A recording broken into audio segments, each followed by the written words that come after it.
Pre-qualification versus pre-approval. That's what we are going to talk about today. My name's Claudia with Coldwell Banker.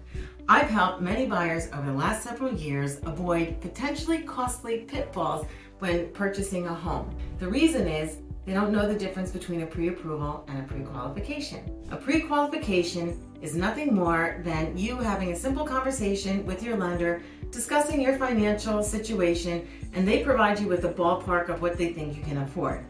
No information is verified. On the other hand, a pre-approval is where you open the formal approval process and provide the lender with all your financial documents, such as your pay stubs, bank statements, W-2s, and any other information that they ask for.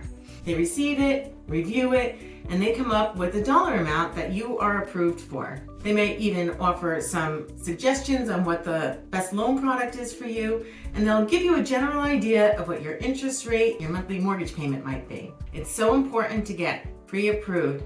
Otherwise, you stand to not only lose your initial deposit, but any other monies that you have put out as a result of home inspections and/or appraisals. So be careful out there.